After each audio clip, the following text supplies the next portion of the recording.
네, 안녕하세요. 토목 엔지니어 돌종입니다. 이번 영상은 지난 23일 수요일에 있었던 사회 기반 시설물 안전의 날 행사 토론회 내용을 영상으로 만들었습니다. 네, 이 행사는 한국토목구조기술사회가 사회 기반 시설물 안전의 중요성을 상기하고 토목구조기술사의 역할을 대내외에 알리기 위해서 2022년부터 성수대교 붕괴일 10월 21일이죠. 에 맞춰서 개최하고 있는 행사입니다. 이날 행사에서 토론회가 있었는데 그 토론회의 주제가 뭐였냐면 토목 속의 건축, 그 위험함에 대하여 수입니다. 그래서 이날 주제 발표가 있었고 토론회도 있었는데 그 영상을 제가 정리를 해서 올리는 겁니다.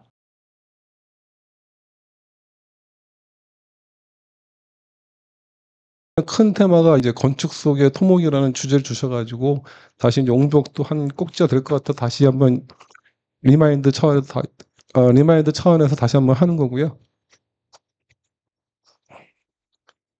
그 사실은 제가 실무를 설계하고 시공도 하다가 이제 안전진단 분야에 4년 전에 왔는데 진단에 있어 보니까 저희 나라가 아까 뭐 말도 있었지만 설계 따로 시공 따로 진단 따로 노는 거가 제도상에 어쩔 수 없는 부분이 있어요.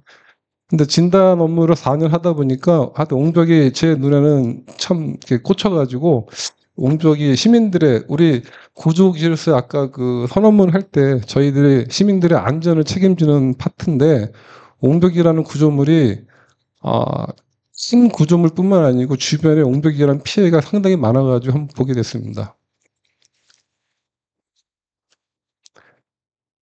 그래서 발표 내용은 피해 한번 사례 보고요. 그다음에 나름대로 분석하고 여기에서 저희 구조기술사들이 어떻게 뭐 개선도 해야 되고 사회적으로 어떻게 좀 이슈화를 해가지고 도움을 줄 수 있을지 한번 같이 고민해 보는 거로 잡았습니다.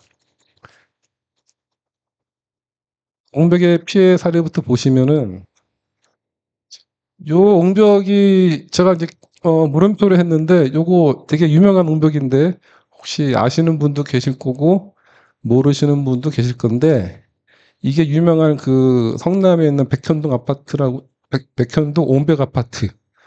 그래서 현재도 준공이 안 떨어졌고요. 요거 같은 경우는 뒤에 산이 있고 이제 근처에 비행장이 있어가지고 고도 제한도 걸리고 막 그랬을 거예요. 그래가지고 건축을 하시는 분 보면은 보통 이 용도 변경을 많이 거치면서 하실 건데 여기는 저도 옛날에 그 국유지 산림하고 협의를 하는데 협의도 어려웠을 테고 많은 이제 인허가 관련돼서 아마 어려웠을 건데 판을 들 깎기 위해서 기초도 이제 요거는 아마 영구벽체로 가시들겸 활용을 하는 목적이고 실제로 이게 옹벽이 50m 넘는 거가 아마 이게가 아마 50m 넘을 거예요. 그래서 요거가 지금도 이슈가 됐고 최근에도 다시 법원에서 그 준공 취소는 적법하다 그런 뉴스가 나와가지고 한번 보시는데요. 이게 이제 21년도에 이제 뉴스로 주로 하는 거고요. 요게 아마 제가 이제 기사를 옮기다 보니까 글자가 많은데 제가 이제 빨간 거 위주로 보시면 되고요. 이게 건축 심의 높이 50m 안정성 문제가 여러 차례 이제 개진이 됐고 이게 이제 취재 결과 17년부터 뭐 회의록을 보니 문제가 참 많았던 것 같았고 이때 이제 건축 구조 토목공학 교통 분야 전문가 20명으로 해서 심의를 했고 그 다음에 사례를 보다 보면은 건축에서 큰 문제가 이거를 이제 건축에서는 개발 행위라고 표현을 하고 아마 용도 변경을 계속하는 어떤 아마 그 행위일 거예요. 그래가지고 이게 건축법에도 아마 이 국토심의라는 게 있고 저희 건진법에도 있고 노동법에도 있고 그런 게 아마 공통되는 거가 있어가지고 아마 국토심의를 했던 것 같고요. 그래서 굴토심의는 조건부 의결이 된다라고는 뉴스가 있고요. 근데 이게 이제 이게 좀 의심스럽다. KBS가 보도한 내용이고요. 그래서 그 구조안전심의에서 그 이 건축 분야의 심의 중에 누가 어느 분이 이제 토목 구조 전문가가 있으셨던 것 같아요. 아니면 우리 토구에서도 한번 가셨을 수도 있고, 그분이 이제 토목 구조물 뭐 다시 한번 하자. 그리고 뭐 연구 계측도 한다라는 말이 막 있었는데, 그 한국지방공학회가 수행한 보고서가 있고, 그 다음에 여기 시행사가 건축사 협회랑 한국지방공학회가 둘 다 의뢰를 해가지고, 여기 이제 그 결론만 얘기하면, 지방공학회에서는 이거 불안하다라는 보고서가 나왔고, 건축학회에서는 괜찮다라는 보고서가 나왔는데, 시행사가 이 두 개 보고 중에 불리한 거 집안에서 나온 보고서는 빼고 건축사에서 괜찮다라는 것만 성남시에서 제출한 게 그 기자가 발견을 해가지고, 그래서 이제 좀 이상하다라는 게 이제 이슈가 된 거고요. 그래서 이게 집안학회 보고서에는 이게 있으니까 제외했다라는 이제 요 시행사요. 그래서 뭐 이런 뉴스가 나온 거고. 그다음에 이게 가장 최근에 24년 9월에 이 옹벽이 문제가 있으니 이 백현동 옹벽 아파트 전체의 준공이 일부 떨어지고, 여기 뒤쪽에 이제 그 위에 요즘 아파트들은 이게 뭐 타워 브릿지인가요? 연결돼 가지고 뭐 이렇게 지금 뭐 시스템이 있는데 그쪽에는 승인이 안 났어요. 그래서 그 승인에 대해서 시행사가 법적으로 다툼을 계속 끌고 오다가 최종적으로 이거는 정당하다라고 한 내용이고요. 그 다음에 이 보강할 방안이라고 뭐 했다고 하는데, 이 옹벽이 그 다음에 내용을 좀 보시면은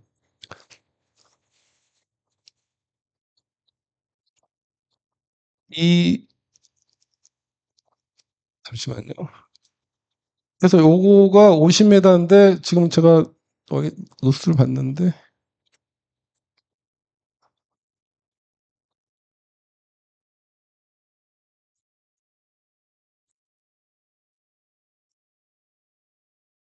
예, 뭔가 좀 착오가 있었는데 그냥 넘어가겠습니다. 일단 이런 그 백현동 옹벽 아파트가 지금 이슈가 되고 있고, 여기 입주민들은 지금 승인도 안 났는데 지금 좀 곤란한 상태가 있는 거고요. 그다음 그다음에 요거는 24년도에 그 창원에 있는 옹벽. 이 옹벽이 지금 그 폭우에 따라 가지고 붕괴가 돼 가지고, 여기 지금 여기 사는 시민들이 이재민으로 지금 인정된 상태.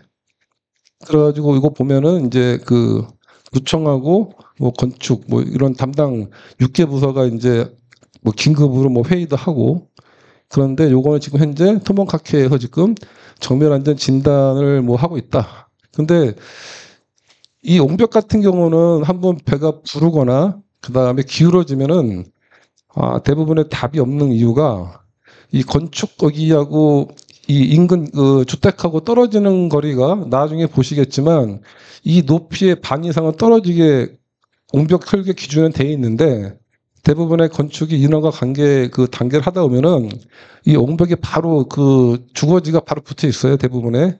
그래서 이거 배가 부르든지 기울어지든지 하면 저희들이 일감에 이제 그 어스앵커를 쏘든지 네일앵커를 쏘든지 할 건데, 여기가 장비가 못 들어가요. 그래서 이 옹벽은 한번 배가 부르거나 뭐 이렇게 기울어지면 진단을 해 본들 답이 없어요. 그러니까 제 생각에 여기 아마 안전 진단을 해 본들 이런 것들은 나중에 좀 답이 없는 상태, 아니면은 이제 그 H8 엄지말뚝을 박아가지고 그거를 연구 벽체로 쓰는 거를 해야 되는데, 그거는 공사비가 엄청나게 비싸기 때문에 이 돈이 없는 관계로 아마 집행은 좀 힘들 거고요. 뭐 그런 단계가 될 겁니다.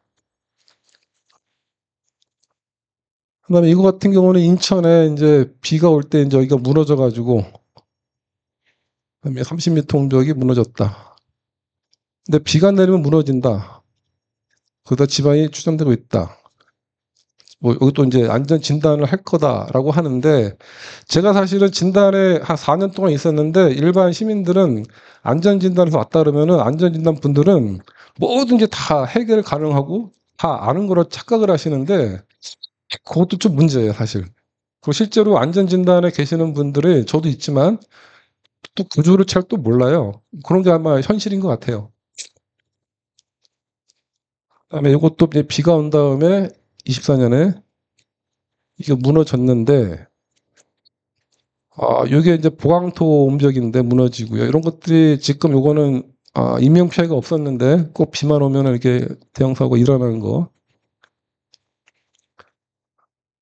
그다음에 저도 4년 있으면서 옹벽 안전 진단을 2번 나갔는데 이게 이런 게 참 문제예요. 이런 게 이게 이제 개발 행위로 한다고 해서 건축하시는 분들이 용지를 주로 이제 산지를 하고 뭐 토지를 변경한 다음에 보강토 옹벽을 쌓고 그 뒤에 이제 그 집을 짓는 사람들이 오는데 그런 다음에 이게 꼭 그 보강토 옹벽을 쌀 때 인허가 할 때 인허가 서류 보면은 그냥 배치도만 나가지 뭐 구조 개선서인지 그런 것들은 전혀 없어요. 근데 이렇게 오면은 이제 여기 입주민들이 이제 난처해지는 거죠. 그래가지고 이 입주민들이 관련 그 구청이든 그 지자체 어떤 담당한테 전화를 하면은 담당도 모르고 그다음에 지자체 보면은 보통 2년에 빠르면 1년마다 이직을 하니까 이게 하여튼 붕 떠요. 그래가지고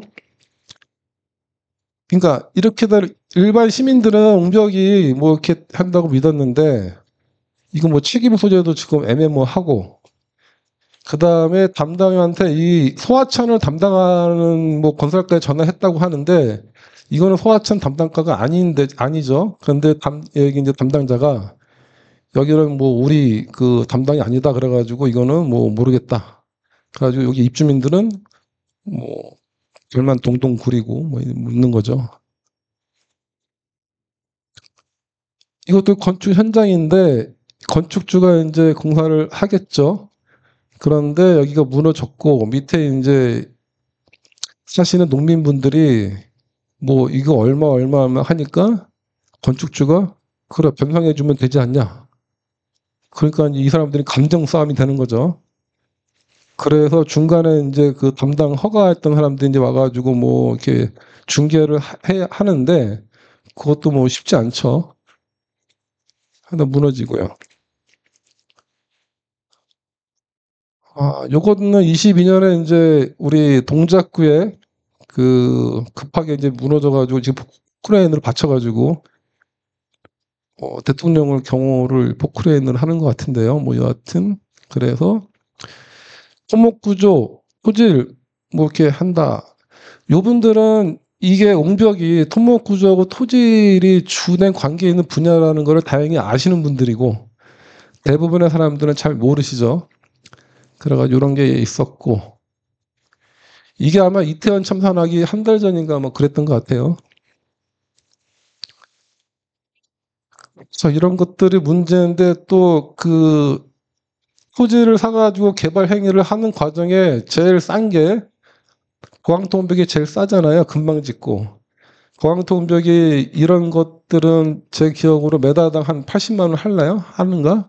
RC용벽은 한 메다당 120만 원. 그게 제가 직접 경비인지 총공사비인지 헷갈리지만 고강토가 싸고 금방 지니까 대부분 요걸 하는데 꼭 코너브 같은 데 문제가 생기죠. 그리드 잘 안 되고 배수 안 되고 이제 앞에 무너지면은 여기 있는 사람들 또 이제 난감인데 이거를 헐고 다시 하려 그러면 최초에 들었던 것보다 보통 공사비가 최소 2배에서 3배는 뛰는데 이거를 감당을 누가 하는지.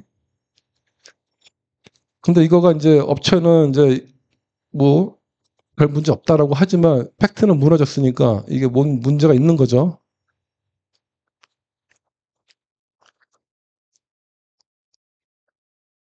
이제 이것도 이제 광주인가요? 그렇죠. 광주이죠. 광주에서도 이제 이렇게 인근에서 이제 이것도 근데 이렇게 사고가 나면은 대부분의 사람들이 안전 진단에 계시는 분들을 이제 불러서 의견을 주시는데 안전 진단 전문가는 저도 비록 못 담고 있지만 좀 구조적인 게 좀 약해요 현실적으로. 그래서 뭐 이렇게 2단이 아닌 1단으로 만들어져 이게 이기지 못한 것 같다라고 해서 제가 밑줄을 걷는 건데 제가 잘 이해를 못 해가지고 근데 이게 전문가가 그렇게 한다고 하시는 거고 요거는 실제로 제가 한 경험했던 건데 이것도 마찬가지로 이 집을 보시는 바와 같이 개축을 해가지고 크게 올렸어요. 근데 아랫집에 있는 사람이 그 관할 건축 그 담당하는 공무원한테 신고를 했어요. 왜냐하면 이게 배가 요거는 잘 안 부르는 것처럼 보이는데 이게 앞으로 기울어진 거가 한 27cm? 그러니까 저도 구조를 하지만 일반 시민들이 딱 봐서 불안해 보이면 구조가 불안한 건 맞으니까 그래서 일반 여기 밑에 있는 사람이 구청에 신고를 했죠. 근데 이거 보면은 개발 행위를 할 때 이 부지만 해서 옹벽을 설치하고 여기에는 건물은 계산도 안 하고 그 다음에 계속 증축하고 그러다가 기울어지고 그리고 대부분의 옹벽이 배수가 안 되고 근데 여기 좁아가지고 이거 어센크든 모든 임시 대책을 하려 그래도 장비가 못 들어가고 그다음에 이것도 참 황당한 경우인데 여기 있는 사람이 엄청나게 신고를 해가지고 제가 한번 갔는데 이게 옹벽이 하여튼 이렇게 돼 있어요. 그래가지고 이거 보고 저는 못하겠습니다. 대신에 여기 있는 사람한테 신고를 하거나 법 뭐 할 때 제가 무슨 뭐 그 인허가 당시에 첨부 서류든 뭐든 건축 기준에는 그 설계 도서가 어태치가 되게끔 돼 있는데 그런 거 없으니 그 공무원들한테 그 뭐죠 행정 소송을 하든 해라라고 요분한테 어떤 컨설팅을 해주고 왔어요. 이분은 어디 가서 어떻게 하소연을 할지도 모르니까 이거 참 뭐 황당하죠. 그리고 여기 있는 건물주한테도 뭐 얘기를 해줬는데 이 사람은 뭐 맘대로 하라고 하고 여기 있는 아저씨만 지금 참 황당하게 됐죠. 요거 같은 경우는 이게 기대기 옹벽인데 제가 기대기 옹벽을 처음 봤어요. 사실 기대기 옹벽 말로만 듣고 책에서 봤던 건데 기대기 옹벽이고 여기 위가 그 진주의 그 상상고등학교예요. 상상고등학교가 우리 정석 수학하는 그 원호분이 하시는 것 같은데 그분이 이 잉어의 엄청난 그 광이래요. 그래가지고 여기 부지에 요런 이 잉어 요 수족관이 깊이가 3m인데 이게 요런 사이즈가 4개, 3개가 있어요. 이거 되게 오래된 것 같은데 여기에 그 수직 그 물화중하고 하면은 이게 아마 그 영향으로 막 기울어졌을 건데 근데 여기에다 이제 그 여기 조합원들이 어스앵크를 쏠라 그러는데 여기 남의 부지잖아요. 거기 허락을 해주면 어스앵크를 쏠 수가 있는데 제가 딱 가보니까 이게 없던 상자하 중에 추가적으로 이 상상고등학교에서 니네들이 제공을 했으니 우리는 어스앵크를 쓰겠다라고 제가 리포트를 내가지고 이 상상한테 주니까 뭐 어스앵크 쓰라고는 했어요. 그런데 이 조합원들이 어스앵크 쓰는 비용하고 해도 보니 비용이 너무 비싸. 그래가지고 이거 그냥 내비두는 거로 하는 모양이에요. 그래가지고 이게 참 문제가 있고 이런 거는 굴러게 이제 이렇게 배가 기울어가지고 이것도 이제 여기 앞에 공간이 있으니 어스앵크를 쏘시든지 뭐 어떤 해주세요 그랬더니 여기도 돈이 없어가지고 그냥 내비뒀는데 요거는 지금 다행히도 이쪽으로 그러니까 우리 보강통 온벽도 RC 온벽처럼 배수 규정이 똑같아요. 단지 정면에 없는 것들은 그 이쪽 종배수관으로 빠지게 하든지 할 건데 요거는 다행히 기울어져 가지고 물이 일로 패요. 그래가지고 추가 중엔 수압에 의한 영향은 좀 없어질 것 같은데 그것도 임시 방편이니까 요 앞에 있는 그 주민들 되게 불안해하실 것 같고 저희도 이제 불안할 것 같고 근데 이게 아마 비용 문제 그다음에 애시당초 인허가 할 때 그런 것들을 잘 못 고르고 그냥 한 거.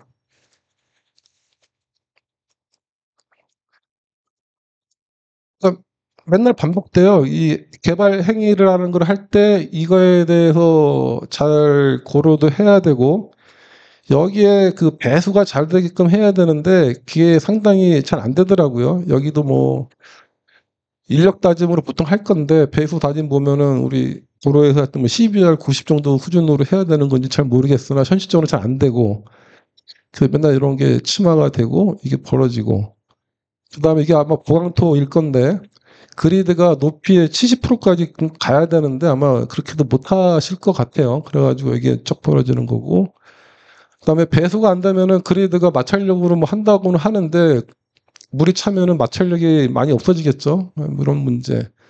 그래서 도로가 이제 이쪽에 옹벽인데 이쪽이 중반형으로 이제 막 균형하고요.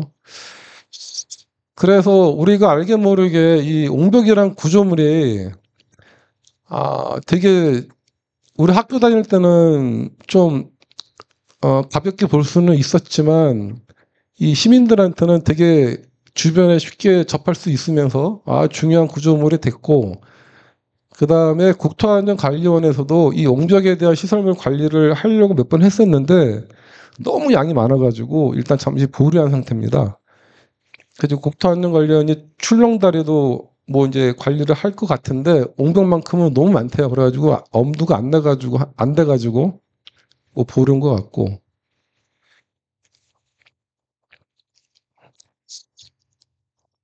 그래서 이제 원인을 보니까 이제 저는 이제 법령하고 기준하고 인식에 관한 거라고 크게 나름대로 주제를 잡았는데 건축법 시행령 규칙에 있고 특법에는 이제 우리 그 13편에 옹벽의 진단을 어떻게 하라라는 게 있었고 옹벽을 조사하다 보니까 산지관리법하고 국토계획법에는 옹벽 높이 15m 이하로 제한을 하는 규정도 있더라고요. 그다음에 5m마다 1m 소단을 해라.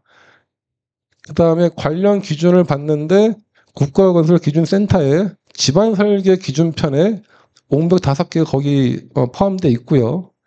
이 옹벽은 여기 콘크리트 옹벽, 보강토부터 돌쌓기까지 다 여기가 집안편에 들어가 있고 근데 여기 있는 것들은 아마 실제적으로는 뭐 수압이고 고로를 하라 그러지만 현실적으로 지금 설계를 할 때는 지금 그 특정 프로그램 아닌데 돌고 있는 프로그램이 아마 수압을 고려하지 못하게 될 거예요.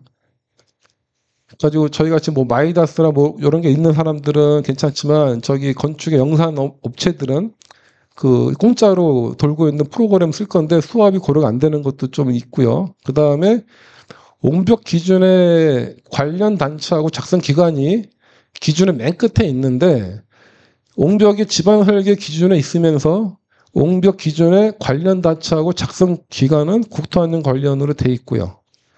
그다음에 기준은 건축 구조가 있고 그다음에 인식이 그 인허가 담당 공무원이 그 허가 낼 때 설계 도서를 제출하게끔 돼 있는데 안 지키는 거 하나. 그다음에 공무원들하고 시민은 어느덧 옹벽은 건축물. 왜냐하면 건축법에 옹벽이란 말이 딱 있으니까. 그다음에 옹벽이 집안편에 있으니 옹벽은 집안 전문가가 하는구나 라는 인식이 은연중에 있고요.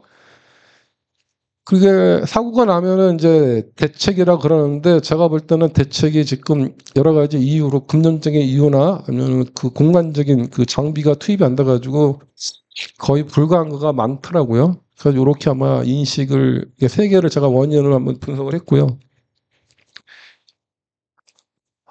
건축에 우리 법에는 옹벽이란 단어가 포함되어 있는 법에는 건축법밖에 없고 토목에도 일부 있는데 그건 토목법이 아니고 철도법인가요? 항만법에 일부 옹벽이라는 단어가 있는데 대부분의 요즘 그 네이버나 검색을 하면 옹벽은 다 건축으로 다 나오니까 뭐 그렇게 돼 있고 그다음에 시행령에는 그 건축물의 설계자는 법적으로 건축사밖에 없죠. 그 건축사한테 하는데 이런 경우는 건축구조기술사의 협력을 받아야 된다. 그러니까 건축사가 건축구조기술사의 협력이란 말이 좀 이렇게 도움을 받아야 된다는 것 같은데 이거 좀 표현도 그렇고 그래서 여기에는 이제 10m 이상 해가지고 이제 이게 굴토공유라고 하는 아까 백현동 옹벽 아파트가 요 규정 때문에 굴토 심의를 받은 거고요. 여기에는 5m 이상의 옹벽 등 하면서 건축물의 설계자 및 공사 관리자는 공사 감리자는 건축사입니다. 이거 말 이렇게 풀었는데 법 보면은 이 설계 및 공사 감리자는 건축사만이 할 수 있는 거예요. 그래서 여기서는 협력을 받아야 된다라는 거는 이 건축사가 위에 있고 우리 같은 기술사들이 밑에서 서포트를 해준다는 느낌이 좀 있는 것 같아서 좀 얘기 드린 거고요. 그다음에 그 규칙도 나름대로 법인데 여기에 그 건축사하고 건축 구조 기술사라고 특정한 자격 이름이 들어가 있어요. 우리는 토목에 관련된 부분 특정한 자격 이름이 별로 없는 것 같은데 여기는 딱 두 개가 대표적인 게 딱 들어가 있더라고요. 그다음에 이거는 뭐 저 이거 누가 하는지는 잘 모르겠지만 토지의 구조 안전인데 집안 쪽에서 좀 하셔야 되는 건가? 뭐 여하튼 이렇게 건축 관련된 법은 이렇게 돼 있고요. 아까 말한 여기에 그 다음 각호가 이 각호거든요. 그럼 여기 뭐 이렇게 있는데 2m 이상은 콘크리트 구조로 할 것, 그러면은 콘크리트 옹벽이란 말일 수도 있다라는 생각이 들어서 아까 기준에 콘크리트 옹벽 보강토면 막 있잖아요. 그럼 여기 법에 아이고 2m 이상은 콘크리트 구조라면은 보강토 옹벽도 콘크리트 구조로 봐야 할지 뭐 논란의 소지가 좀 있을 것 같아가지고 한번 본 거고요.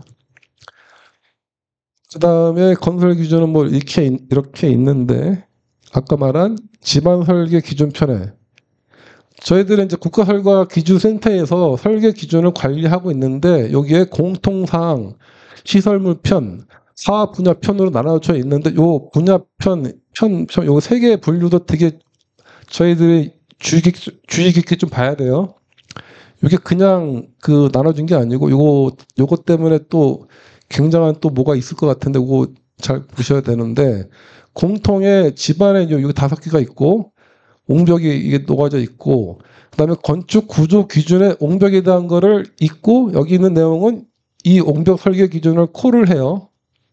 그런 기준이고요. 그래서 이거는 보니까 이렇게 있고요.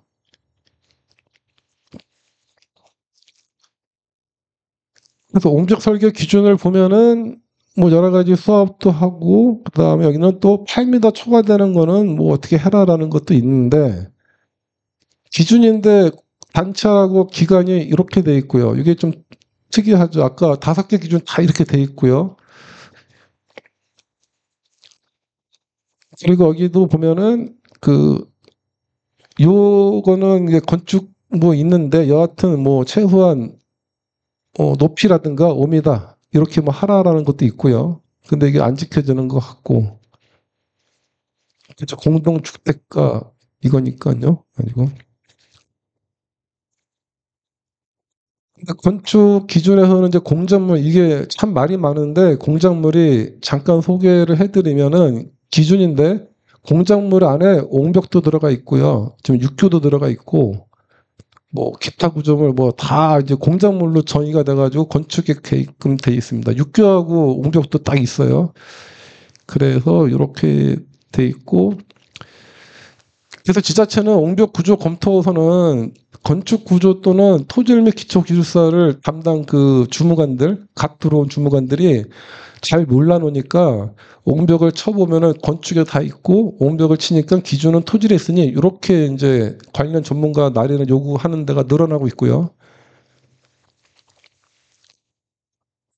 아까 말씀드린 것처럼 이 거의 똑같아요. 인허가 이렇게 할 때 처음에는 이렇게 인허가 내고 여기에 뭐 추가 하중 생기고 뭐 하고 그리고 항상 이게 배수가 안 되고 그리고 보강통벽도 뭐 배수 마찬가지로 안 되는데 시공도 잘 안 되니까 이런 그 우각부 같은데 여기가 신경 써야 되는데 맨날 여기도 깨지고 하여튼 요거가 전반적인 어떤 맨날 그 피해를 보니까 공통으로 가는 행위더라고요. 여기가 이제 공통적 행위고요. 이게 사실은 제가 설계하고 뭐 시공도 좀 해보고 막 하다가 진단까지 왔는데 제가 피부로 느끼는 거는 우리나라는 설계 따로 그 시공 따로 유지관리 따로 다 따로따로 놀아요. 뭘 PQ라는 제도 때문에 그러는데 다 따로 놀더라고요. 그래서 여하튼 제가 경험으로 해서 이제 결론 내리는 거가 우리가 우리 토목구조기술사의 아까 그 선언문에도 우리가 안전 확보라고 선언을 하는데 아직도 우리 사회는 일단은 이걸 아까워하더라고요. 필요한 걸 못 느끼고 그 다음에 엔지니어가 대한민국에는 건축사가 엔지니어로 알고 있는 게 꽤 오랫동안 뿌리 내리는 좀 잘못된 것 같고 제가 교수님들 보면은 이런 게 또 인식이 있더라고요. 이게 교수님들의 심의 때 필요 없다는 게 아니고 인식이 이제 교수님들은 만물 박사 다 아실 거라고 하는 것들이 그것도 좀 인식이 좀 개선을 해야 될 것 같다.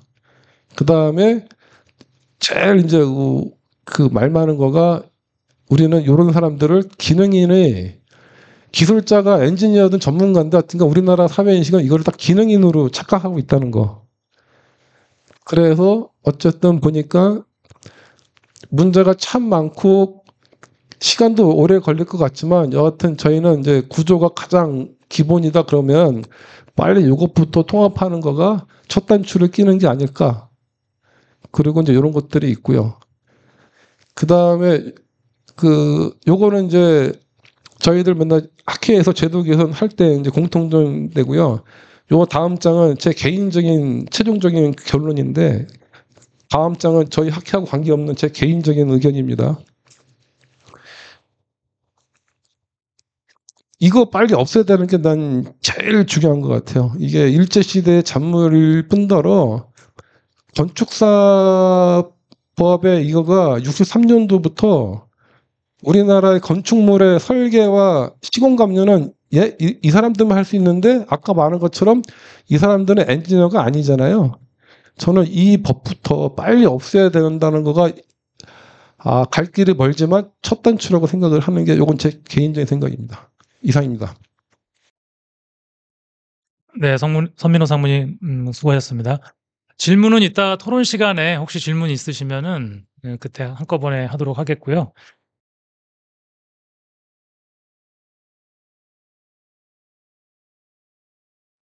네, 두 번째 발표는 제가 하도록 하겠습니다. 네, 제가 발표할 내용은 대한민국 건물 기초 과연 안전한가? 이런 제목인데요. 제가 처음에 홍보 자료에는 말뚝기초라는 말을 넣었었는데 조금 이제 말뚝기초하고 기초하고 둘 다 토목이니까 이제 결론은 사실상 이제 기초는 토목이 해야 된다. 언더그라운드 스트럭처 및 기초는 토목이 하는 게 맞다. 뭐 이런 그 주장을 하려다 보니까 그냥 말뚝이라는 말을 빼고 기초 전반을 다루도록 하겠습니다. 이 그림은 이제 상당히 충격적인 그 사진이었죠. 오피스텔이 완전히 기울어가지고 뭐 결국 철거를 하게 됐는데, 자 순서는 이제 사상 누각, 그 다음에 건물의 기초 설계, 법, 제도, 매진말 이런 순으로 진행하도록 하겠습니다. 사상 누각, 국어사전에는 모래 위에 세운 누각이라는 뜻으로 기초가 튼튼하지 못하여 오래 견디지 못할 일이나 물건을 이르는 말. 실제로 이제 그 누각에 대해서 얘기하는 게 아니라 모든 일에 기초를 잘 해야 된다. 뭐 이런 이제 사자성어 같은 것이라고 보여집니다. 근데 실제로 우리나라 건물들이 대부분 다 사상 누각, 대부분이라고 하면 또 안 되겠군요. 상당 부분이 사상 누각이 돼 있고 그런 그 사례들을 한번 보도록 하겠습니다. 1970년 와우 아파트 붕괴, 뭐 여러 가지 원인도 있지만 결국은 경사진데다가 기초를 제대로 하지 않았고 실제로 기초 공사를 거의 하지 않았다 이런 증언도 나왔고요. 그다음에 아까 첫 장에 나왔던 2014년 아산에 있는 신축 오피스텔 기울어서 철거한 사진입니다. 기초 부실로 인한 건물 붕괴 기울어짐 사고는 상당히 많습니다. 2017년에 부산 사하구 오피스텔도 기울어서 난리가 났었고, 그 다음에 부산에 있는 4층짜리 빌라도 마찬가지로 그랬었고, 주민들 긴급 대피시키기도 했었습니다. 뭐 이런 그 사실들은 사실상 건축 쪽이다 보니까 우리가 관심이 없지만 실제로 기초 분야, 그러니까 뭐 말뚝 기초가 됐든 연약 지반에 세워진 건물이 됐든 상당 부분이 이제 토목에서 해야 되는 일이긴 하죠. 그 밑에 기초 부분들은 이제 그런 부분들이 잘 안 되고 있는데, 뭐 기울어진 건물 또는 P사의 건물, P사의 아파트 이런 검색을 하면 상당히 많이 나옵니다. 생각보다 많이 나오고요. 근데 이제 이런 원인들을 찾아보면 건물의 기초 설계를 어떻게 하고 있나, 뭐 이런 것들을 살펴보면, 일단은 건축물은 건축법에 의해서 건축사가 설계 책임을 지게 돼 있고, 아까도 선민호 상무님이 말씀하셨지만은 뭐 몇 가지 공종에 대해서는 토목 전문가의 그 도움을 받도록 돼 있죠.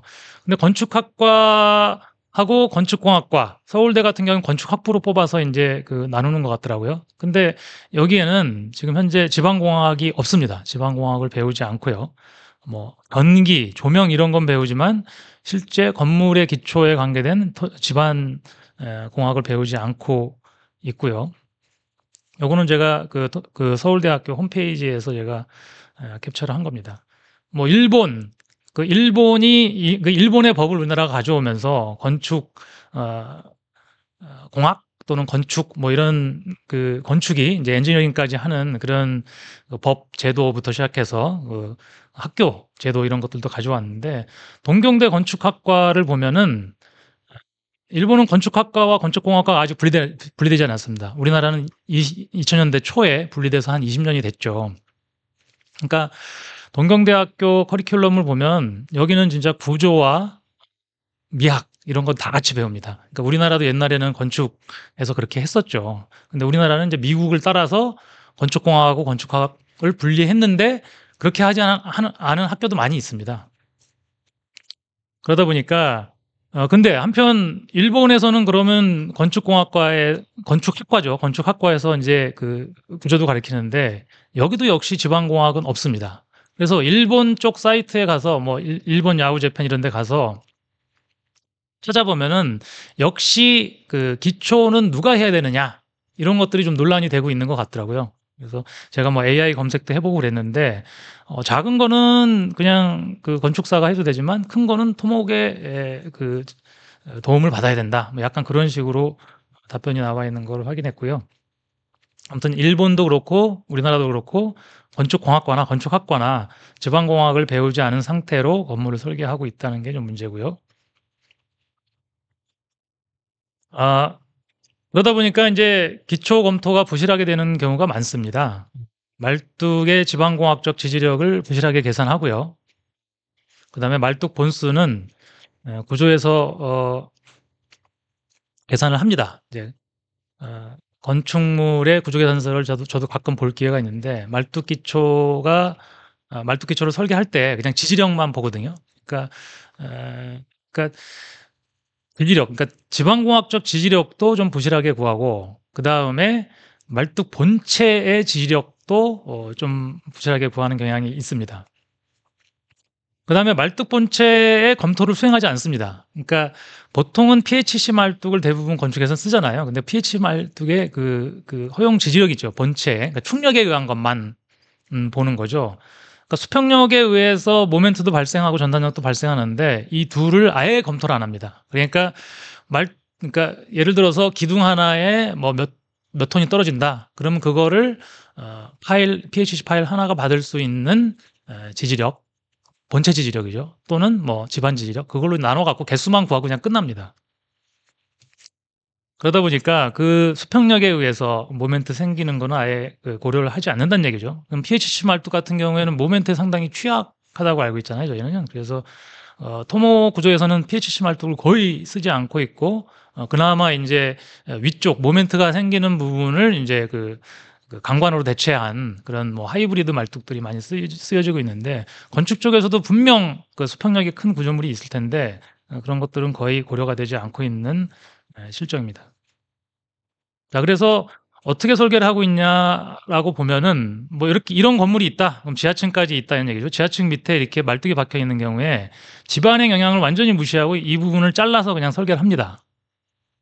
지진 해석도 이렇게 하고 상시 해석도 이렇게 하고, 그러니까 상시의 풍화중, 또 지진시 수평화중 이런 것들이 이렇게 합니다. 지방 영향을 완전히 무시하는데, 그러다 보니까 이제 이렇게 그 충력만 고려하고 모멘트하고 수평력을 고려하지 않는 거죠. 건축은 수직력만 고려하고 우리는 이제 수평력 그다음에 모멘트까지 다 고려하는데, 이런 구조물은 여기 그러니까 수평력에 대해서 요 지반이 저항을 하고 있잖아요.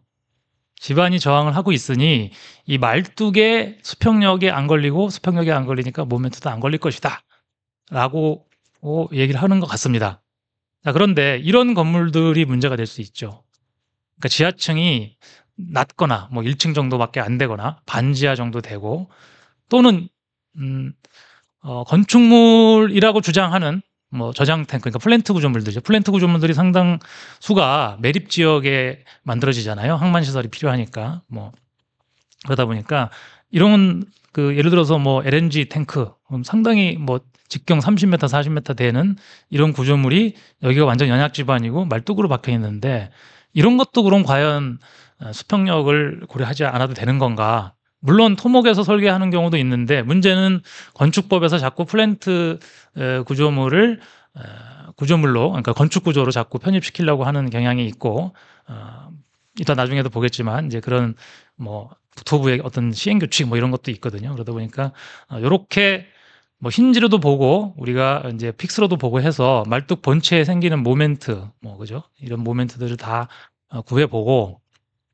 예를 들어서 하이브리드 말뚝은 뭐 일정 부분 이렇게 강관으로 대체해서 그 모멘트에 저항할 수 있도록 이렇게 하고 있는데, 건축 쪽에서 이제 전혀 그런 게 없고, 특히 제가 우려되는 거는 예전 아파트들이 다 이렇게 돼 있거든요. 근데 이걸 뭐 수직 증축한다, 막 이런 계획들도 많이 가지고 있잖아요. 재건축 계획에서. 그러니까 그런 것들은 상당히 취약할 수 있다는 거고, 정확하지는 않지만 포항 지진 때 많이 문제가 생겼던 그런 건물들이, 혹시 저희는 다 알잖아요. 포항 쪽에 지반이 되게 안 좋다는 걸.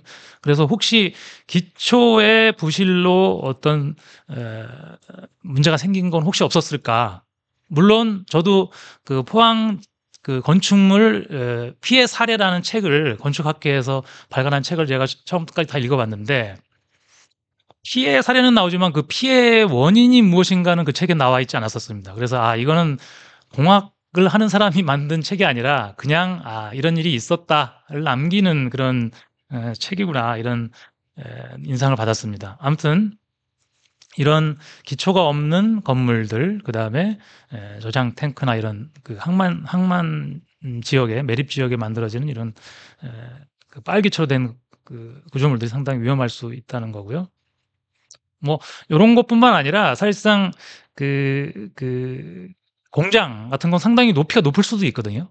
높이가 높을 수도 있는데, 그런 구조물은 생각보다 풍화중, 그러니까 지진은 이제 높이가 높다 보니까 무게는 많이 안 나갈 수 있잖아요. 그러다 보니까 지진에는 큰 영향이 없는데 바람마중이 지배하는 경우도 많다고 합니다. 그럼 상시에 연약 지반 위에 이런 말뚝이 많이 박혀 있는데, 이게 PHC 말뚝이고 모멘트 저항력이 상당히 떨어지는 이런 파일일 때 문제가 생길 수 있다는 거고요.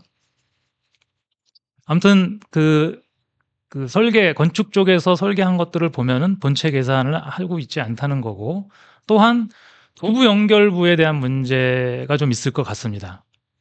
요거는 저도 PHC 말뚝을 쓴 건축 구조 계산서를 봤는데, 요 연결부에 대한 내용은 아예 없거든요. 왜냐하면 지지력만 검토하다 보니까 연결부의 수평력이나 모멘트에 대해서는 아예 관심이 없는 거죠. 그러다 보니까 PHC 말뚝은 여러분들 잘 아시겠지만 이 커팅을 합니다. 커팅. 왜냐하면 이제 말뚝을 박다 보면 지지력이 나오는 데까지 박아야 되기 때문에 그 공장에서 나온 딱 그 그리대로 안 되잖아요. 그럼 커팅을 하면 분명 프리스트레스 손실이 있거든요. 포스트 텐션이 아니라 프리 텐셔닝으로 돼 있는 거지 않습니까? PHC 파일이. 그다음에 모멘트 전단력이 전달되는 건지, 그렇게 되면 여기 요 부분에 이제 철근만 몇 개 넣고 이렇게 하면 되는 건지, 이걸 또 픽스로 봐야 되는지 뭐 힌지로 봐야 되는지, 이런 것들도 좀 애매하고요. 또한 이런 것도 있습니다. 이게 PHC 파일 끝에다가 이렇게 뭐 한 50mm, 뭐 25mm 이렇게 다이아가 더 큰 거를 이렇게 여기 볼팅을 해서 붙입니다. 그래 놓고 뭐 지지력 뭐 RA는 뭐 이 집안의 지지력 곱하기 면적 하면은 그 생각보다 다이아를 조금만 키워도 이게 그 다이아의 제곱에 비례하잖아요. 그러다 보니까 지지력이 그만큼 올라간다. 이렇게 해갖고 이걸 건축 쪽에서 많이 쓰고 있습니다. 저는 제 상식으로는 선단 단면적만 커진다고 해서 지지력이 올라가는 건 아니거든요. 그렇게 따지면 강간말뚝은 밑에가 안 막혀 있잖아요. 강간말뚝의 지지력은 어떻게 나오느냐 이런 걸 저희가 기초 설계를 하면서 많이 배웠던 플러깅 효과나 이런 것들이 있어야 그 다이아 그 면적에 대한 지지력이 생기는 건데 이런 이게 돌출된 부분이 있을 때가 과연 플러깅 효과가 생기는 건지 이런 것도 좀 봐야 되는데 사실상 LH에서는 그 H 쪽, 그러니까 아파트를 짓거나 그런 데서는 이걸 많이 쓰고 있습니다. 근데 여러분들 뭐 LH 거 설계를 해보셨겠지만, 물론 PHC 파일을 안 쓰는 것도 있지만, LH에서는 이거 안 쓰고 있거든요. 그러니까 L 쪽에서는. 그러니까 토목 쪽에서 안 쓰고 있고, 건축 쪽에서 많이 쓰고 있어요. 그래서 제가 한번 LH공사에 정식으로 민원을 한번 내보려고 합니다. 이것과 왜 토목에서는 안 쓰느냐? 한번 질의를 해보려고 합니다. 자, 그러면은 파일 기초는 그럼 구조냐 토질이냐? 일단 구분이 중요한 건 아니라고 봅니다. 저는 안전이 중요한 거고요. 굳이 구분하자 그러면은 그냥 건축이 아니라 토목이죠. 그러니까 저희도 토질역학을 배웠고 부족일사긴 하지만 토질역학적 지식이 있는 거잖아요. 근데 토질역학을 배우지 않은 건축 쪽에서 이 파일을 다루는 거는 상당히 위험한 거라고 생각을 합니다. 자, 그럼 법제도는 어떻게 돼 있나 이렇게 살펴보면 사실상 건축법의 제2조에 건축물이란 이렇게 돼 있고 토지에 정착하는 공작물 중 지붕과 기둥 또는 벽이 있는 것 요거 하면 이제 건물이라는 개념이잖아요. 거의 그죠? 이에 딸린 시설물 그 다음에 지하나 고가의 공작물에 설치하는 사무소, 공연장, 점포, 창고 그 밖에 대통령령으로 정하는 것을 말한다. 대통령 정하는 건 없습니다. 지금 현재는. 자, 그러면 이 토지는 무엇이며 토지는 건축물이 아니란 얘기죠. 토지 위에 정착된 이런 것들이 건축물이라는 거니까. 그 다음에 지하나 고가의 공작물에 설치하는 사무소, 공연장, 점포, 차고, 사무소, 공연장, 점포, 차고 이런 것들이 건축물이라는 거지. 지하나 고가의 공작물은 건축물이 아니라는 거죠. 자, 이런 걸 따지고 보면은 결국은 토지에 해당하는 게 이제 뭐 대지일 수도 있습니다. 건축법에 보면 대지라는 말이 나오거든요. 요 건축물의 정의 바로 앞 그 절이 대지입니다. 대지가 먼저 나오고 이제 건축물이 나오는데 그럼 대지는 건축물이 아니라는 거잖아요. 그죠? 그 대지에 해당하는 게 사실상 옹벽 사면입니다. 아까도 이제 옹벽뿐만 아니라 사면 얘기도 나왔는데 사면 문제도 상당히 심각하죠. 사면은 완전한 토질역학이다 보니까 저희가 이제 언급을 안 하는 거지만 옹벽은 이제 구조물이고요. 그다음에 지하나 고가, 지하 구조물, 그다음에 고가 구조물 뭐 이런 것들이 사실상 건축물이 아닌 거죠. 그래서 건축물이 아닌 것은 그럼 무엇이냐? 건축물이 아니면 뭐 다 토목 그 시설이 되는 거겠죠. 자, 이게 그 우리가 2019년부터 뭐 이 건축과의 충돌에 대해서 많이 신경을 쓰고 있는데 건축물의 구조 기준 등에 관한 규칙이라는 게 있습니다. 이 이제 국토부 장관이 고시하는 건데 여기 보면은 총칙이 있고 이 구조 설계 이렇게 해놓고 여기에 보면은 기초의 구조 기준이 이렇게 있습니다. 기초. 요 기초가 이제 우리가 말하는 말뚝 기초 뭐 이런 거거든요. 근데 재미있는 거는 허용 지지력이 나와 있어요. 허용 지지력이 나와 있는데 이걸 따라가 보면 집안의 허용 진해력, 진해력이네요. 지지력이라는 말 안 쓰고 이제 건축에서는 진해력이라는 말을 많이 쓰더라고요. 이렇게 나와 있고 집안조사 및 하중 시험에 의하지 않은 경우에는 별표 8에 따른 값으로 할 수 있다 이렇게 돼 있는데 여기 보면 되게 황당하죠. 뭐 테르자기 공식이나 뭐 그런 공식들도 아니고 그냥 나와 있습니다. 자갈이면은 뭐 300kN/m 제곱 이런 식으로 되게 허접하게 나와 있는데 물론 이거 구조기술사들이 이런 거를 따지고 뭐 그럴 건 아니지만 우리가 토목기술사 연합회도 만들어져 있는 마당에 이런 것들은 삭제를 하거나 아니면 그냥 구조물 기초 설계 기준이라고 있거든요. 그쪽을 콜을 하는 게 맞다라고 주장하는 게 맞는 것 같고요. 자, 그러면 우리는 어떻게 해야 되느냐? 제가 고민해 봤는데 이거 2019년부터 제가 고민하던 문제인데 자, 건축물의 구조 기준 등에 관한 규칙에 뭐가 있냐면은 이런 양식이 있거든요. 구조 안전 및 내진 설계 확인서. 이게 있어야 허가가 됩니다. 이게 있어야 허가가 나오는데 여기 보면은 밑에 요거 확대한 건데 건축 구조 기술사 그러니까 날인이 있어야 됩니다. 이게 도장을 사인하라는 얘기죠. 건축구조길사하고 건축사가 있잖아요. 예전 양식에는 건축사가 먼저 있었던 것 같은데 건축구조길사가 앞으로 들어온 것 같은데 여기에다가 토목구조길사, 토질미기조길사 이게 들어가야 된다고 저는 생각하거든요. 그래야 뭐 플랜트 이런 것들이 뭐 여기 건축물이니까 그 플랜트 업계에 계신 분들 얘기를 들어보면 이 법이 시행되고 나서 설계는 구조길사가 분명 했는데 예전부터 구조길사들이 그 플랜트 설계를 해왔잖아요. 그랬는데 도장을 이걸 받아오라고 해가지고 건축구조기사를 찾아 나서고 처음에는 그냥 막 찍어줬는데 최근에는 이제 그거를 가격을 막 올리고 뭐 막 그런 그 사례들이 있다고 합니다. 그래서 여기에다가 뭐 옹벽부터 시작해서 아까 대지의 어떤 사면이나 그런 검토들 또는 기초 이런 것들은 날인을 우리 토목 쪽 기술사들이 날인을 하도록 바꾸는 것이 가장 법적으로는 잘 대응하는 거라고 생각을 합니다. 자, 이제 결론입니다. 그 건축 현장에 여러 가지 토목 공정이 존재하지만 전문가 참여가 없는 상황이고요. 아까 말씀드린 대로 뭐 예를 들어서 배수나 이런 것들은 이제 상하수도 분야인데 그런 부분도 마찬가지가 되겠습니다. 옹벽 기초 등은 토목 공정이지만 건축 관련 법에 누가 해야 되는지 명시가 안 돼 있습니다. 아까 뭐 집안 조사를 하라 뭐 어쩌고 이렇게 돼 있는데 최종적으로 허용 진행력을 누가 구하나 이런 내용은 없거든요.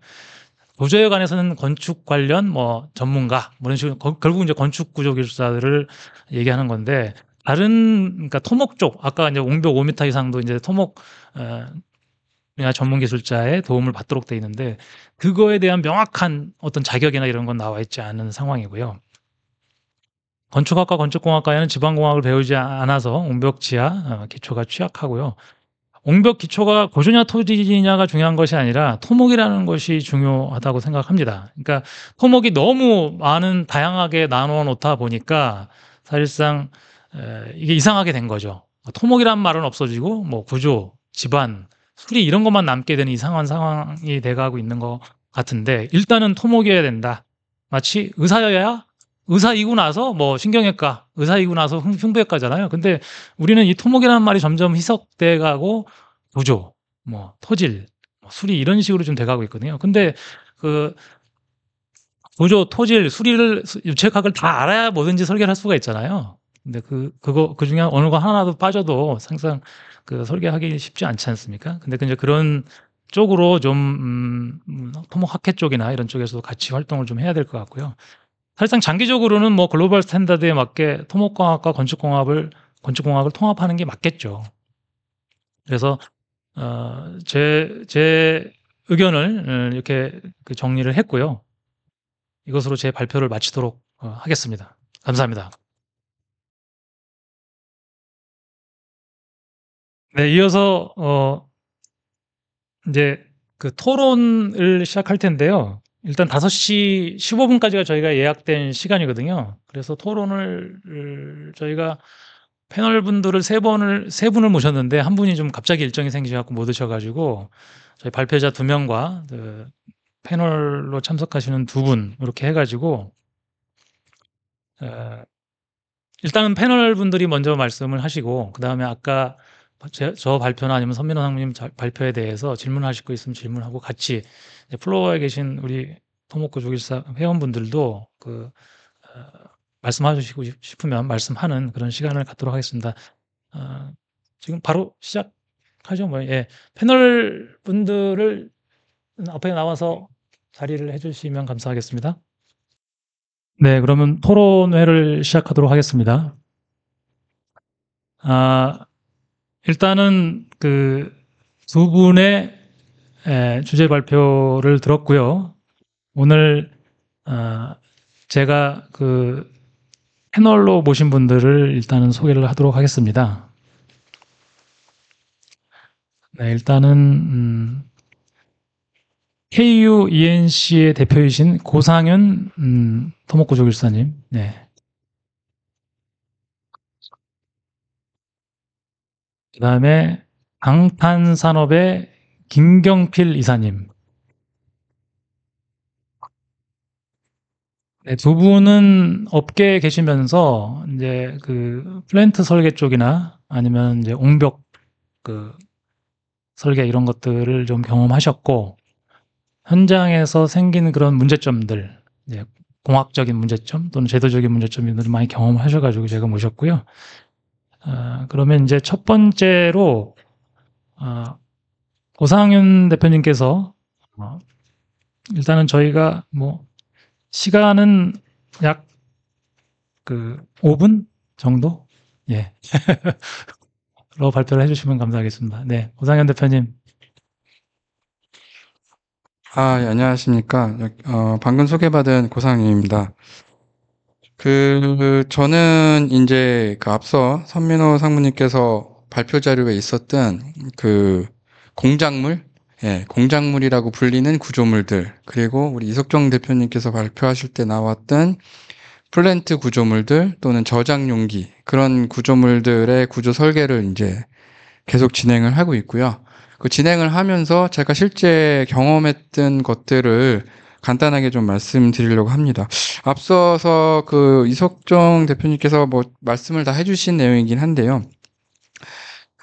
실제로 이제 플랜트 구조물 같은 경우에는 대부분 이제 바닷가나 또 새로 생기는 산업단지 이런 데 많이 들어서게 되는데요. 그러다 보면 이제 지반이 내륙 지방처럼 좋지 않기 때문에 말뚝기초로 가는 경우가 많은데, 앞서서 들으신 것처럼 말뚝기초로 설계를 할 때 이거는 뭐 제 개인적인 경험입니다. 모든 건축 설계하시는 뭐 건축 구조 기술사 분들이나 건축사 분들이 다 그렇다는 얘기는 아니고요. 제가 지금까지 필드에서 경험했던 사항을 제 개인적인 경험을 말씀드리니까 너무 이렇게 뭐 일반화하셔서 오해는 안 해주셨으면 좋겠고요. 실제로 제가 이제 필드에서 건축 구조 쪽에서 설계한 말뚝기초 계산서나 이렇게 도면을 보면 가장 큰 문제가 앞서 나왔죠. 연직력만 검토를 합니다, 일단. 그러니까 수평력, 모멘트 이런 거 확인 안 하고, 모멘트 확인 안 하니까 본체 응력 검토 안 하고. 근데 이제 강간 말뚝 같은 경우는 본체 응력 검토를 안 해도 사실 어느 정도 뭐 된다고 볼 수 있는데, 수평력 검토를 안 하기 때문에 강관을 쓰지 않고 대부분이 PHC 말뚝으로 가는데 응력 검토도 없고, 또 장비 진입 문제 같은 경우 때문에 마이크로 파일을 쓰는 경우도 있는데요. 마이크로 파일은 안반에 꽂히기 때문에 연직력에 대해서는 강할 수 있는데 강봉 직경이 작기 때문에 수평력에 대해서는 취약한데, 마찬가지로 마이크로 파일을 쓸 경우에도 수평력 검토가 없습니다.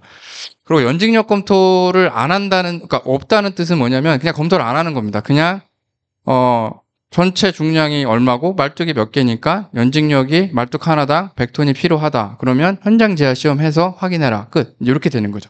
잘 아시는 것처럼 저희 같은 경우는 어쨌든 시주 조상도나 집안 조사 결과에 따라서 동적 물성치나 이런 거를 다 고려해서 허용 지지력을 산출을 합니다. 물론 그게 말뚝 제하 시험에 의해서 바뀔지언정 설계 단계에서 그래도 보다 안전한 구조물을 설계하기 위해서 일단 토목 구조 같은 경우에는 설계 당시에 허용 지지력을 산출을 하고 말뚝 응력을 계산을 하는데 그 과정이 없는 거죠. 그리고 또 하나 이제 큰 게 두부 보강도 없습니다. 두부 보강 검토를 안 하고 그냥 잘 아시는 것처럼 이제 특허 제품 아니면 신기술 제품 이런 것들을 쓰는데, 카탈로그가 어떻게 되어 있냐면 건축용이 있고 토목용이 있습니다. 건축용은 뭐냐면 그냥 재래식 공법이에요. 뭐 16mm, 13mm 철근 한 6개 받고 끝나는. 토목용은 뭐냐면 저희 도로 설계 기준에 나와 있는 모든 기준을 만족하는 두부 보강이 토목용입니다. 그래서 같은 구조물인데 똑같은 모멘트도 받고 수평력도 받을 수 있는 구조물인데 건축 구조가 설계하면 건축용 두부 보강이 들어가요. 그러니까 근데 토목 구조가 설계하면 토목용 두부 보강이 들어갑니다. 힘 똑같고 똑같은 구조물인데 누가 설계했느냐에 따라서. 근데 토목 구조 입장에서 보면 수평력도 작용하고 모멘트도 작용하니까 당연히 강제도 PHC 말뚝 같은 경우에는 강제도 뽑아놔야 되고 두부 보강 철근도 기준에 의해서 압입력, 지압력 다 검토해서 해야 되는데 그런 거 없이 그냥 건축용이 들어가고 이제 그런 좀 어쨌든 위험이 내재된 경우가 있고요. 그러고 기초도 마찬가지입니다. 그 건축 구조 같은 경우는 이제 주철근 조립도 정도에서 예, 철근 도면을 좀 마무리하는 경우가 많고요. 샵 도면으로 이제 넘어가는 경우가 많은데 토목 구조 같은 경우는 잘 아시다시피 저희는 엔지니어가 철근 도면까지 다 그리고 있는 상황입니다. 근데 이제 그 대규모 구조물 같은 경우는 당연히 샵 도면을 그리고 하겠지만 지금 제가 말씀드린 공작물이나 민간 플랜트 공장의 소규모 저장 탱크 이런 기초들은 사실 시공사들이 그렇게 메이저 건설사들이 아니기 때문에 샵 도면을 따로 하지 않습니다. 그래서 건축 구조에서 설계한 주철근 조립도만 갖고 그냥 시공을 하는 거죠. 아무래도 그러면 철근 상세가 좀 부족할 수밖에 없습니다. 뭐 기초 두께가 얇은 경우에 측면 보강 철근 같은 것도 없고 기초가 면적이 좀 넓은 경우에는 우리가 이제 겹이음을 줄 때도 기준에 맞춰서 겹이음 주고 표준 갈고리나 정착 길이도 다 확보를 해줘야 되는데 그런 것들이 현장에서는 열악해서 반영이 좀 안 되고 있는 상황이죠. 그래서 제가 실제 현장에서 이러한 그 지금 말씀드린 대로 공작물로 구별되는 또는 민간 플랜트 저희 같이 도로공사나 철도공사처럼 어떤 뭔가 이 설계 감리를 할 수 있는 단체가 없는 민간 그런 공장이나 이런 경우에서는 말뚝에 대한 검토나 또 기초도 마찬가지로 최소 철근비 검토, 뭐 균열 검토 이런 것이 없어도 그냥 나가고 있는 현실입니다. 그래서 그런 것들이 이제 상당히 위험적인 요소가 있다고 보고 저희 토목구조 같은 경우는 이제 그런 것들을 다 검토하는 분들이기 때문에 그런 거가 좀 반영됐으면 하는 제 생각이고 그런 걸로 인해서 이제 그 발생하는 문제점들을 제가 개인적으로 좀 정리를 해봤는데요. 물론 가장 큰 거는 이제 위험할 수 있다는 거죠. 예, 말뚝에 대해서 연결부가 취약해진다거나 수평력이나 모멘트나 응력 검토가 빠지고 또 철근 상세가 빠짐으로 인해서 위험성이 다분히 내재돼 있고 그리고 이게 똑같은 설계를 하는 경우에 만약에 제가 말씀드린 게 맞다면 건축 구조보다는 저희 토목 구조가 보다 많은 시간을 투입을 해야 됩니다. 이런 것들을 다 검토를 해야 되니까 그럼 투입 시간이 늘어나고 도면도 철근 배근도 다 그려야 되면 당연히 가격이 올라갈 수밖에 없는데 건축주 입장에서는 모르겠고 무조건 가격 싼 사람 건축 구조가 더 싸네 그렇게 돼서 토목 구조의 어떤 경쟁력도 좀 떨어지고 그것보다도 또 더 큰 문제라고 생각되는 게 실제 현장 필드에 있는 시공이나 이런 건축주분들에 대해서 인식이 좀 문제가 있습니다. 저희 같은 경우는 지금 말씀드린 모든 거를 다 검토하다 보면 어쩔 수 없이 물량이 증가할 수밖에 없는데 토목한테 맡기면 공사비가 올라간다. 쓸데없는 철근을 넣는다. 이런 인식들이 있는데 예상외로 많이 이런 질문을 듣습니다. 가장 많이 듣는 게 두부보강 철근 그게 도대체 뭐고 그걸 왜 넣어야 되냐.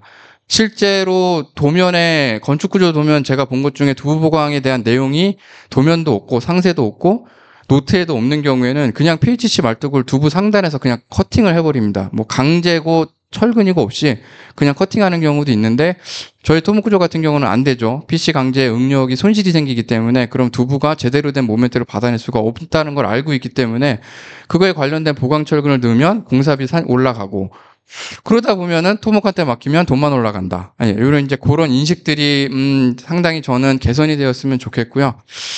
그리고 마지막으로 우리 이석종 대표님 아까 말씀하실 때 그 구조 안전 및 내진 설계 확인서라고 해서 공작물을 포함한 그 모든 건축물을 지자체 인허가를 들어갈 때는 그 내진 설계 확인서를 반드시 건축구조기술사 또는 건축사가 날인을 해서 제출을 해야 되는데 이게 상당한 토목구조 입장에서는 진입장벽이 되고 있고요.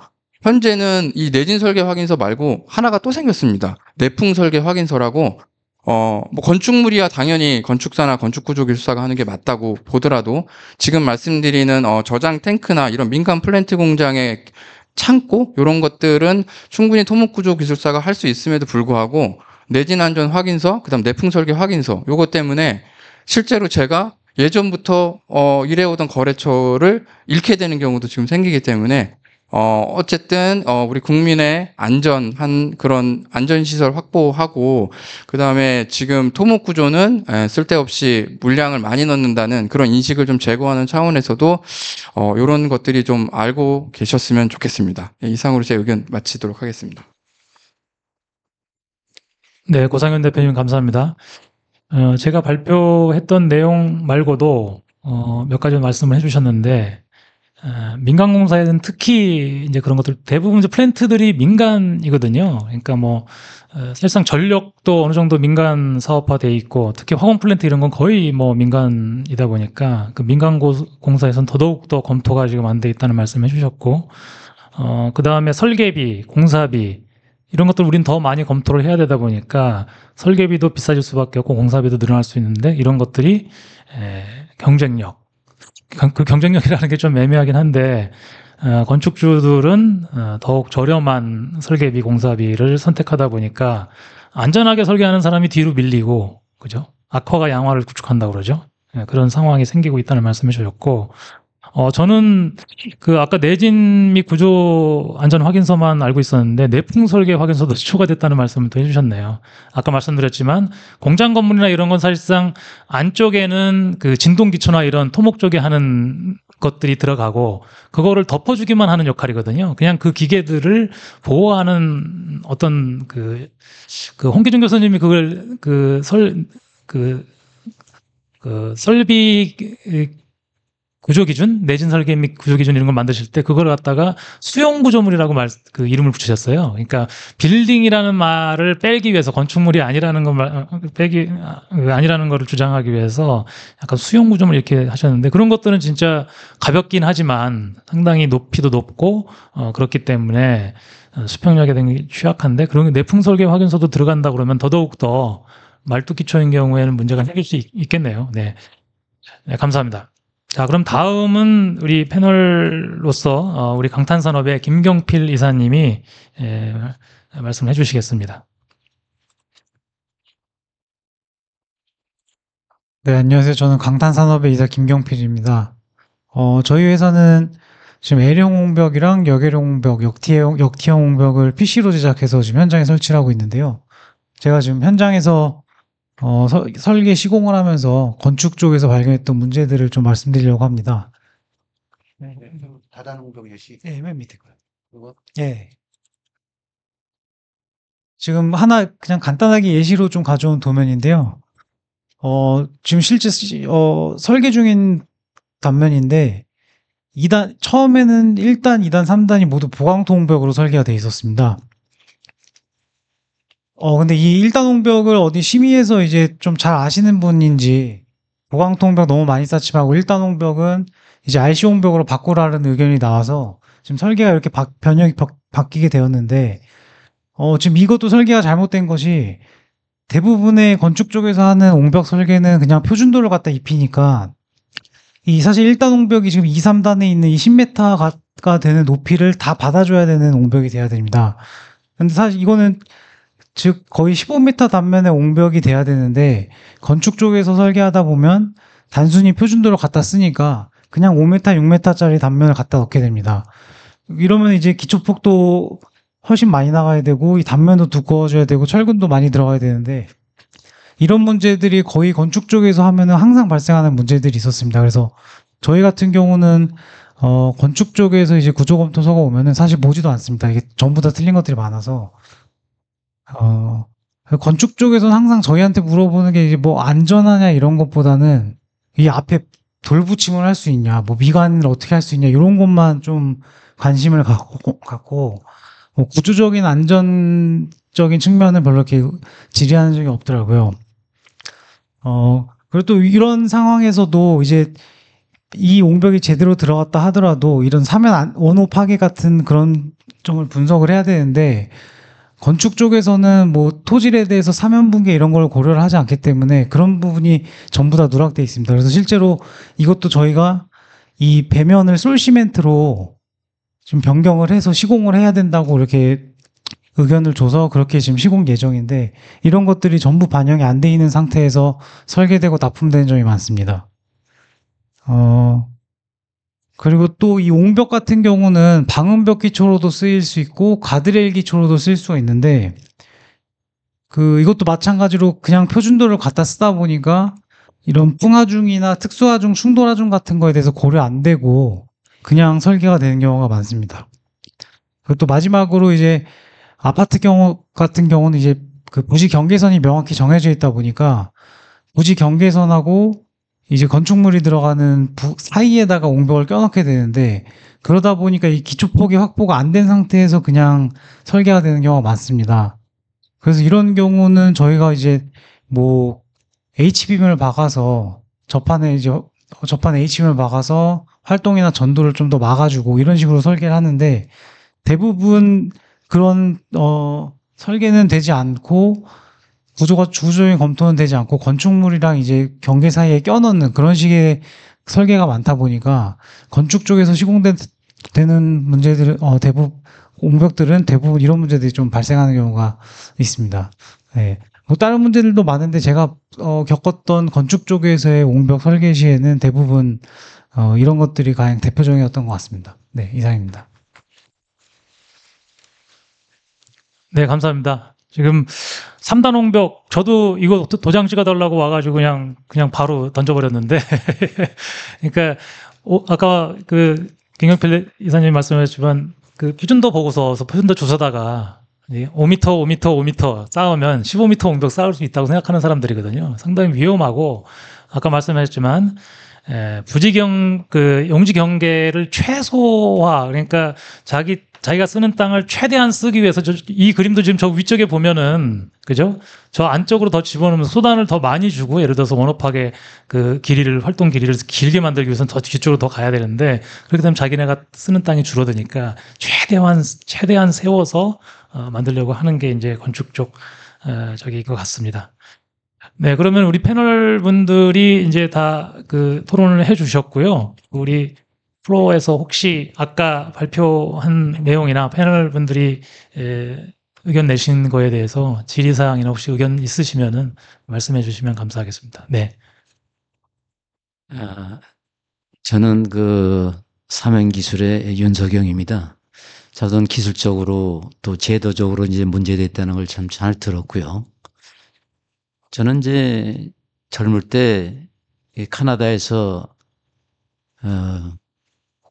프로페셔널 스트럭처 엔지니어로 한 10여 년간 일해서 한국 들어와서 지금 토목하고 건축하고 스트럭처 간의 다툼이 있다는 게 굉장히 이상하게 느껴졌고, 또 사실 제가 토목구조기술사를 선택할 때도 이거 과연 어디로 가야 될지 그걸 참 갈등이 있었는데, 제가 오늘 우선 이 토목구조하고 건축구조의 통합이 된다면 지금 말씀하신 대로 저런 문제가 해결될 텐데, 그럴 가능성이 빨리 해결 안 될 것 같고, 그러면 이제 차선책으로 우리가 어떻게 할 것이냐를 이제 고민해야 될 것 같은데, 우리 여기 내부적으로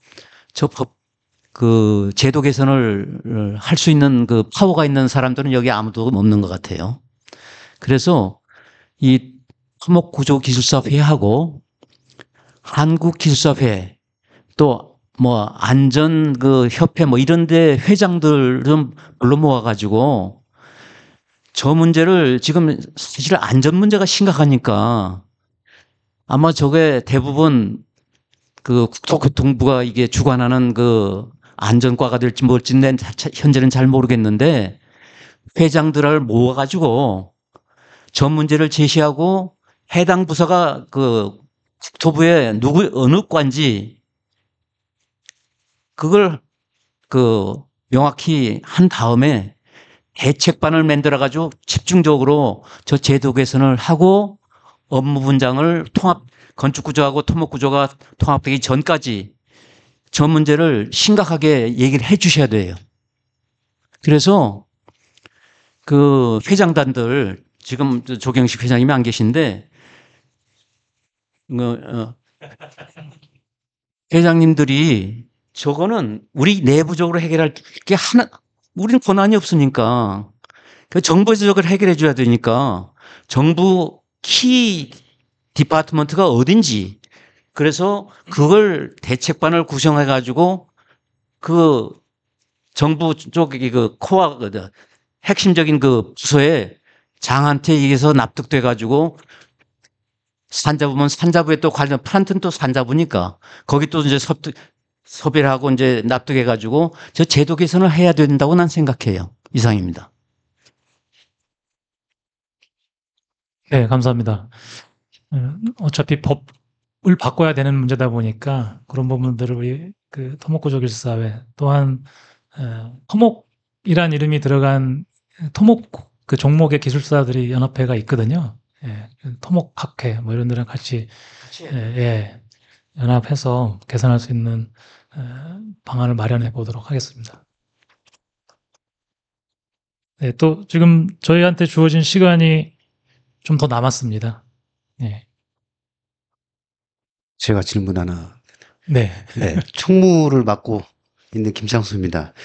그 토목구조기술사회 홈페이지에 기술 분야 전화를 하면 제 핸드폰으로 전화가 옵니다. 그래서 네, 착신 전환이 되어서 여러 번 이제 오늘 그 말씀하신 주제에 관련돼서 질의가 굉장히 많이 오고 있습니다. 굉장히 관심 있게 들었고 그 토목구조기술사회의 기본적인 방침에 대해서 그 잘 알고 답변을 해야 될 텐데 제가 그냥 개인적으로 알고 있는 것들을 답변을 하고 있어서 오늘 좀 제대로 배워서 설명을 해야지라고 생각했는데 들어도 잘 모르겠습니다. 그래서 이제 좀 정립을 해서 어쨌든 홈페이지든 아니면 이제 공식적으로 대응할 수 있는 어떤 논리를 만들어야 될 것 같은데 물어보는 내용이 이렇습니다. 공벽구조 개선서를 지방구조기술사에서 도장을 찍어 왔는데 이거 맞나요? 라고 물어보는 게 있고요. 토목구조기술사 도장을 찍혔는데 이거 이렇게 제출해도 되나요? 뭐 이런 걸 물어봅니다. 저도 대답을 어떻게 해야 될지 모르겠더라고요. 근데 일단 제가 제일 회피했던 대답은 뭐냐면 발주처에서 원하는 지게를 찍어줘야 됩니다. 라고 얘기를 했습니다. 저도 잘 모르니까 이제 그렇게 대답을 했던 것 같은데요.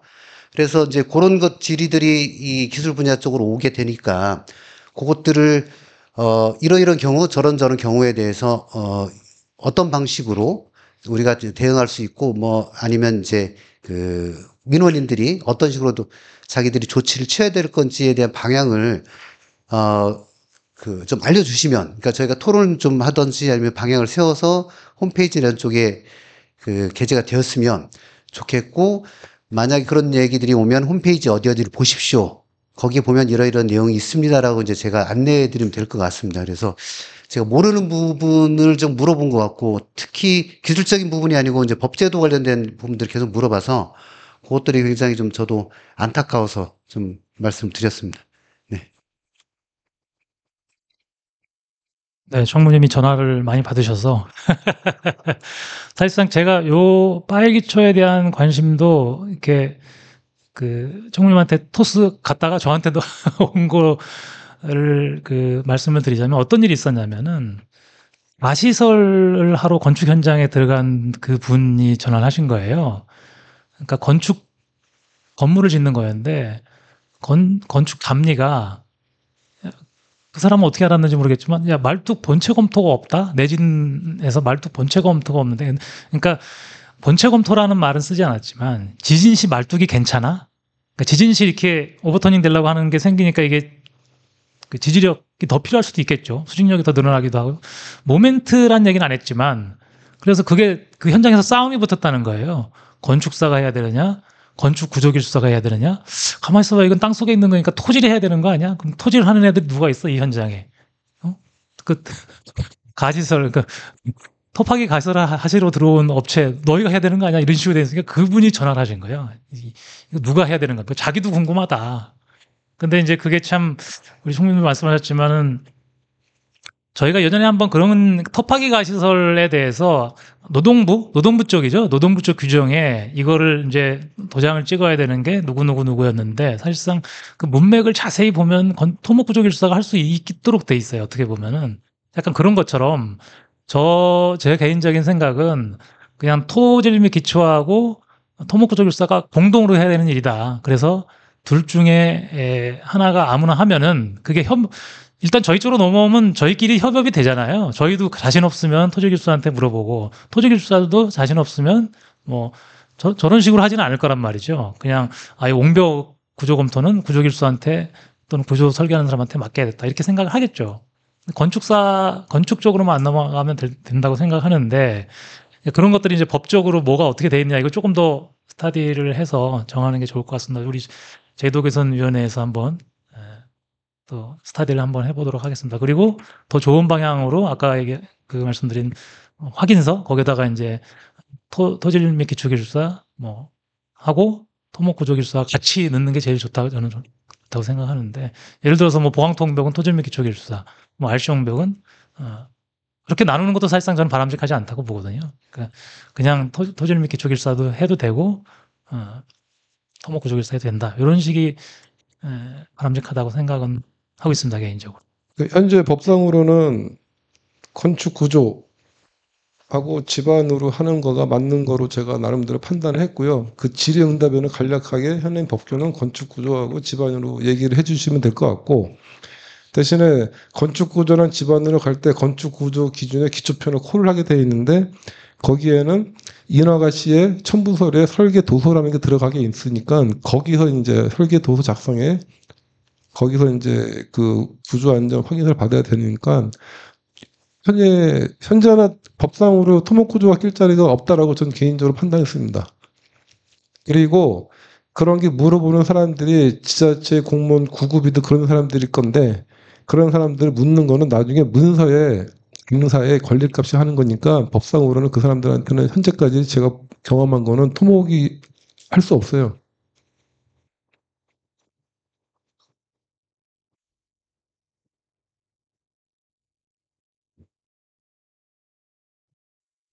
전에 똑같은 질문을 알아보니 있었지 않나? 그래서 저희가 행안부인가 고용노동부인가 한번 질의를 한번 한 적이 있었어요. 그래서 그쪽에서는 이건 토목공사다. 그러니까 건축법에 나와 있는, 건축법의 시행령에 나와 있는 그 규정이 있는데, 거기 별표인가 거기 보면 대지에 들어가는 몇 미터 이상의 옹벽은 어디가 할 수 있다라고 되어 있어서, 거기에 보면 토목구조가 할 수 있느냐 없느냐 그거를 저희가 질의를 했었어요. 토목구조가 당연히 거기는 집안에 의한 구조물 그 평가도 해야 되고 하니까 토목구조가 들어야 된다. 그 질의를 해야 되는데 그쪽 당연히 토목구조가 할 수 있다라고 왔어요. 토목공사로 포함이 되기 때문에 거기 규정이 토목공사로 되어 있었거든요. 그래서 저희가 그거를 전체 공지료에서 한번 보내드린 그 우리 게시판에 올린 적이 있었고, 문제는 이제 그 다음인데 지금 개정되려고 하는 건축법 시행령인가 시행규칙인가요? 지금 그 규정 나와 있는 게 개정되려고 하는 거에서 토목공사 쪽이 빠지려고 하는 거예요. 그러니까 토목공사가 빠지고 토목공사의 전문가라고 했나? 뭐 거기 그게 빠지고 지질 쪽이 새로 추가가 됐어요. 그러니까 집안에서도 이 지질이 들어오는 것에 대해서 반대를 했는데 거기 지질 전문가가 들어오는 걸로 지금 개정안이 준비가 되고 있고, 그거를 저희 그때 의견조회 들어와서 저희가 반대한다고 의견을 냈거든요. 아직 답은 없어요. 그게 반영이 될지 안 될지는 모르겠습니다. 근데 아마 의견조회를 받아도 별 그 효과는 없는 것 같아요. 반영이 될 것 같아요. 그러면 저희가 거기서 이제 완전히 빠지게 되는 거예요. 지금 말씀하시는 것처럼 선민호 총무님은 전에 거는 괜찮았어요. 전에는 저희가 들어갈 수 있다는 그 의견조회를 받았거든요. 제가 현실적으로 저희 모임의 건축 분야의 모임이 3명이 있는데 그분들한테 물어봤을 때 옹벽이라는 기준이 아까 말한 산지관리법, 국토계획법 막 있는데, 걔네들은 5m 이상이 되면은 전문 구조한테 사인을 받게 하니 인허가할 때 5m 다 피해가요. 그래가지고 지금 이것도 부하하니 산지법에 해당되는 거예요. 높이 5m, 1m 호단은 2개끔 돼 있어요, 산지법에. 그래서 인허가할 때 이런 거가 5m 이상 되면은 건축구조 사인을 받아야 되니 5m 안 되게끔 인허가를 집어넣고, 그다음 높이 2m가 안 되는 것들은 그냥 가요. 가지고 법상으로는 회장님이 토목 뜯길 자리가 현재는 있지만 실제 현실에서의 건축하는 사람들이 인허가 놓을 때는 요거 다 피해가가지고 이 5m에 대해서는 토목이 일단 낄 자리가 없고, 이것도 지금 말이 안 되는 거잖아요. 이렇게 톱 다 받아야 되는데 이게 관계도 없는 산지법에 5m마다 1m 호단을 두는 법이 있어요. 그러니까 인허가할 때는 법상으로만 갈 때는 얘네들이 문제는 없는 거예요. 단지 이거 인허가 놓을 때는 그 건축 기준에 사업 책임 기술자는 설계 도서를 지침을 하라는 건데 그건 안 지키는 거고, 그것만 우리가 좀 어필할 수 있는 거지, 인허가 개발 행위를 하는 애들은 다 피해가니까 현재는 요렇게만 가면은 구조고 나발이고 산지법에 옵니다마다 하니까 이건 법상으로 이건 문제 없는 거예요, 사실. 세부적으로 어태치되는 구조 설계 도서가 좀 문제가 있을지언정 개발 획이 접수하는 게는 문제가 없는 거. 그게 현실입니다. 네, 네. 지금 저희가 자리 임대가 5시까지인데 시간을 많이 초과됐다고 좀 클레임이 와서 추가적인 패널 토론은 길 건너서 흑다돈에서 2차로 이루어지도록 하겠습니다. 패널 토론 마무리는 네, 이상 열띤 토론 감사합니다. 토론회를 모두 마치도록 하겠습니다. 자,